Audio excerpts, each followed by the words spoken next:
दोस्तों नमस्कार।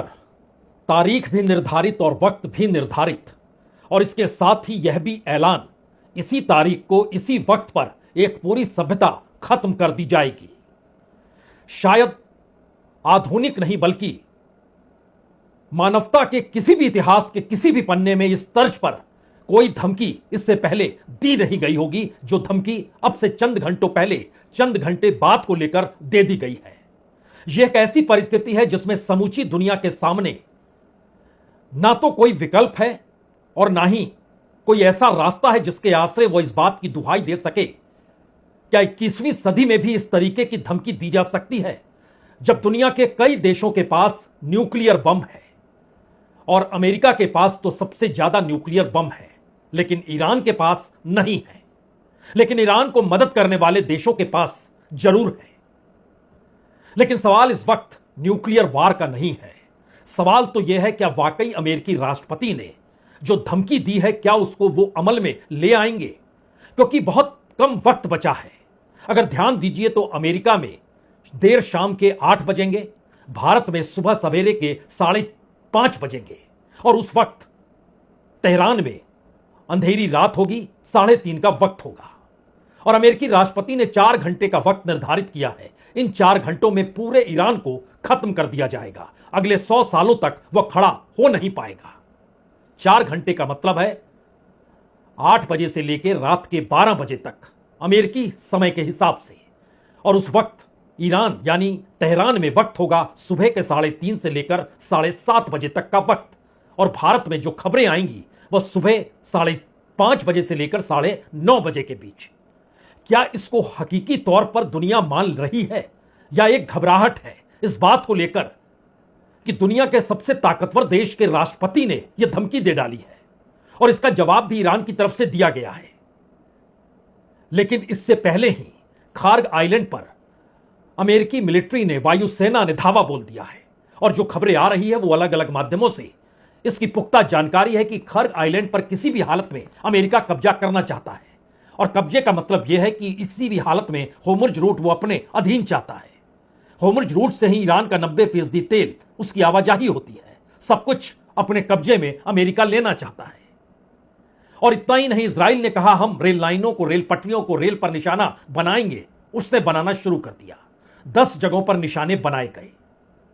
इसके साथ ही अलग अलग जगहों पर जो इंफ्रास्ट्रक्चर है उसको भी निशाने पर लिया गया। लेकिन दूसरी तरफ ईरान ने अपनी मिसाइलें तैनात कर दी है और खुले तौर पर कह दिया है सेना घुसी या जिस पावर प्लांट या एनर्जी इंफ्रास्ट्रक्चर पर हमला हुआ उसके बाद हम अमेरिका और इजराइल के तमाम सहयोगियों को भी नहीं बख्शेंगे। यानी पूरा मिडिल ईस्ट क्या धू धू कर कर जलते हुए चंद घंटों के बाद नजर आने वाला है। इन सवालों की दिशा में बढ़े, हमें लगता है सबसे पहले तो खार्ग द्वीप की चंद तस्वीरों को देख लीजिए। उसके बाद जिन शब्दों का इस्तेमाल करके पूरी दुनिया को जो डरा दिया गया है उन परिस्थितियों में जाने की कोशिश होगी। पहले खार्ग द्वीप तो देख तो लीजिए।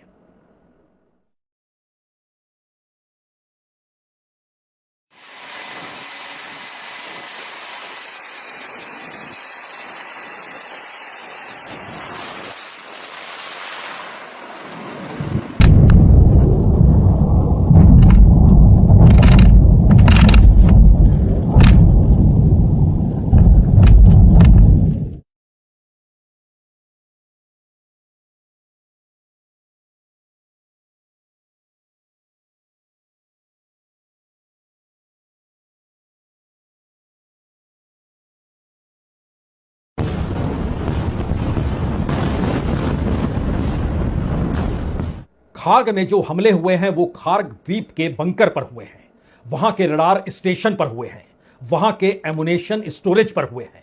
जो भी लैंडिंग के डॉक्स हैं उस पर यह अटैक हुआ है और वहीं की तस्वीर आप देख रहे हैं।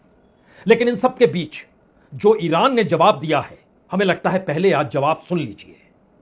ईरान की तरफ से 2 बातों का जिक्र हुआ है। एक, अभी तक काफी संयम हमने बरता है और उसके क्षेत्रीय सहयोगियों के खिलाफ जवाबी कार्रवाई में लक्ष्यों का चयन भी जो था, जो टारगेट था, उसके चयन में भी सावधानी बरती गई है। अब ऐसी सभी बातों को दरकिनार कर दिया गया है और एक लिहाज से रिस्ट्रिक्शन मुक्त परिस्थितियां हैं। कहीं पर भी यह हमला हो सकता है और अमेरिकी सेना अगर सीमा पार करके ईरान में घुसती है तो उसका जवाब ईरान की सीमा से बाहर उन क्षेत्रों पर दे दिया जाएगा जिसको लेकर ईरान या इजराइल अभी तक यह कहते रहे हैं कि दरअसल आप वहां पर हमला क्यों करते हैं, तो बख्शा किसी को नहीं जाएगा। लेकिन इस बात और संवाद के बीच हमें लगता है अमेरिकी राष्ट्रपति ने क्या कहा और ईरान की तरफ से जो मैसेज आया, इन दोनों को एक साथ जरा सुनने की कोशिश कीजिएगा। अमेरिकी राष्ट्रपति ने लिखा, आज रात एक पूरी सभ्यता खत्म हो जाएगी जिसे फिर कभी वापस लाया नहीं जा सकेगा। मैं नहीं चाहता कि ऐसा हो, लेकिन शायद ऐसा ही होगा। हालांकि अब वहां सत्ता पूरी तरह बदल चुकी है। वहां अलग ज्यादातर समझदार और कम कट्टर सोच वाले लोग मौजूद हैं। कौन जानता है कि शायद बहुत कुछ शानदार और क्रांतिकारी हो सकता है। लेकिन आज रात हम दुनिया के लंबे और जटिल इतिहास के सबसे अहम पल के गवाह बनेंगे। 47 सालों की ज्यादती, भ्रष्टाचार और मौत का सिलसिला आखिरकार खत्म हो जाएगा। ईश्वर ईरान के लोगों की रक्षा करे। ये शब्द अमेरिकी राष्ट्रपति ट्रंप के हैं, जिन्होंने उन्हें सोशल मीडिया पर लिखा है। देख भी सकते हैं आप।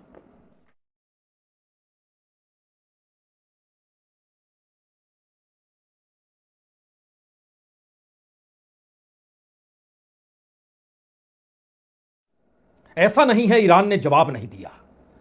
ईरानी दूतावास जो तुर्की में है, वहां से बकायदा उसी अंदाज में जवाब दिया गया।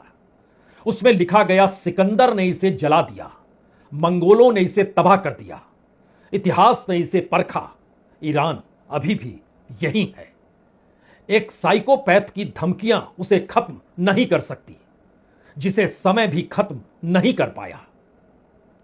ईरान के भीतर इस वक्त लोगों का हुजूम उन पावर प्लांट्स, उन ब्रिज की दिशा में बढ़ चुका है और उसको मानव श्रृंखला बनाकर घेराबंदी हो रही है। यानी अपने देश के किसी ब्रिज, किसी पावर प्लांट को खत्म होने नहीं देंगे जिसको अमेरिका निशाने पर लेना चाहता है। और अगर अमेरिका उसे निशाने पर लेगा तो फिर ईरान के लोग तैयार बैठे हैं। मानव श्रृंखला अलग अलग जगहों पर बहुत तेजी के साथ पूरे ईरान में इस वक्त बनती हुई दिखाई दे रही है। तमाम जगहों पर हमले हुए हैं, लेकिन उन सबके बावजूद भी इन तस्वीरों को भी देख लीजिए जो मानव श्रृंखला बनाकर अपने ब्रिजेस की रक्षा करने के लिए, अपने पावर प्लांट की रक्षा करने के लिए अपने देश के झंडे को उठाए सड़कों पर जुटने लगे हैं।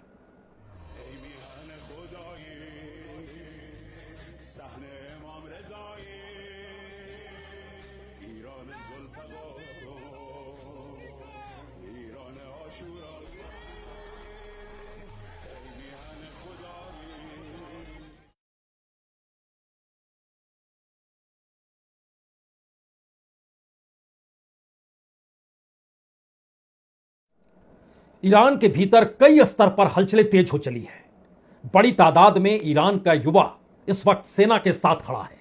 बड़ी तादाद में लोग मानव श्रृंखला बनाकर खड़े हैं। जो रेलवे स्टेशन, जो तबरीज है, जो महीने है और जानहान और कसान है, जो खास तौर से अलग अलग 10 जगहों पर जो हमले किए गए, उसमें तमाम जगहों पर मौजूदगी इस वक्त लोगों की है और वही मदद करने के लिए सामने आ रहे हैं। रेलवे लाइनों को डैमेज किया गया है, वहां पर लगातार मिसाइलें दागी गई है और इन परिस्थितियों के बीच खुले तौर पर रेवोल्यूशनरी गार्ड ने यह कहकर चेतावनी दी है कि अगर ट्रंप बिजली संयंत्रों और पुलों पर हमले की अपनी धमकी को अंजाम देते हैं तो वे अमेरिका और उसके सहयोगियों को वर्षों तक तेल और गैस से वंचित कर देंगे। यानी अभी तक पूरी दुनिया के सामने जो एनर्जी और इकोनॉमी को लेकर संकट है, और उस संकट को लेकर रूस के राष्ट्रपति पुतिन ने अब से चंद मिनट पहले यह कहने में कोई कोताही नहीं बरती कि दुनिया इस वक्त सबसे बड़े संकट की दिशा में कदम बढ़ा चुकी है। पुतिन ने यह भी कहा कि अब जो एनर्जी और इकोनॉमी का संकट पूरी दुनिया के सामने आएगा, ऐसा शायद इस दौर के इतिहास में कभी किसी ने देखा ही नहीं होगा। यानी रूस इस हकीकत को समझ रहा है। चीन के संकेत बहुत साफ हैं। इस दौर में सारे कानून, सारी संप्रभुता अमेरिका ने खारिज कर दी, अंतर्राष्ट्रीय कानूनों को मानने से इनकार कर दिया।